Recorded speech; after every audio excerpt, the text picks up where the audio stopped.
Hey, this is Mike with Family Handyman, and today we're talking about cordless trim routers.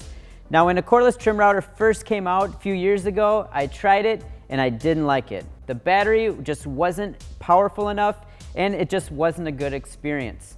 And because of that, I kind of made up my mind that some tools just weren't meant to be battery operated. Now, over time, I've been proven wrong, and now these cordless trim routers are just as good as their corded counterparts. Now, if you're in the market for a cordless trim router, there's a few things to look for. I'm also going to talk about which one might be the best value for you, as well as if you're going to splurge, which one I think you should get. So there are a few features that I look for when searching for my next trim router. The first would be how the depth of the bit is adjusted. Now, if we look at the Makitas, that is done with a rack and pinion system. It's very smooth, very fast, but I have a hard time really dialing in a precise depth on that one. The next is how the Milwaukee accomplishes this. There's a nice quick release lever. You can get to about where you want it to be, and then you can dial it in with this micro adjustment screw here. That's really accurate, really nice. I like how that's done. My favorite way is how DeWalt does it. It's got this screw collar. It's both fast and you can really dial it in nicely. Now, the Ryobi and the Rigid have a very similar bit adjustment mechanism as the Milwaukee does. And going over here to the Bosch, we have a quick release lever to get it about where you need it, and then you can dial it in with this micro adjustment screw here. Works really well. The other thing I look for is the base. I like a wider base. It makes it easier to keep it flat on your work surface. Some of them have smaller rounded bases. I really like the DeWalt because it's got this flat edge here as well as the rounded edge, and it's one of the bigger bases out there. The other thing I really look for is just how it feels while you're using it. Does it have a grip? Is it easy to grab?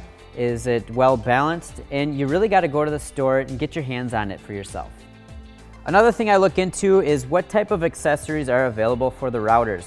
One that I like is a dust extracting port. It'll get the dust out of there so that you're not burning up your material while you are routing. Another one I really like is the plunge base. Not all of the routers that we are showing have a plunge base, but it's a really good choice. Gives you a few extra options while you're using your router, and it also gives you a nice handle to operate your router smoothly. An edge guide is also really nice to have for making consistent cuts along the edge of your work. Now, knowing what types of accessories are available for the router you're leaning towards will help you buy the right one. How the tool cuts is obviously very important as well. Now, I put all of these routers through a test, cutting pretty deep grooves and pretty deep profiles. The DeWalt, the Milwaukee, and the Makita all did really great. The others, I had to dial the depth back, slow the speed down, but they performed pretty well. Now, if you're looking for a value buy, I would definitely go with the Ryobi. Does everything you need it to do, and at $70, you cannot beat the price. If you're going to splurge on a router, the DeWalt is the best option. At $200, you get the tool only. You'll need to buy batteries, chargers, and accessories separately. If you want an all-in-one kit, the Makita is a great value. At $350, you get a great router, the plunge base, 2 batteries, a charger, an edge guide, and the hard case to carry them all in. So for more gear guides and tool recommendations, head to familyhandyman.com.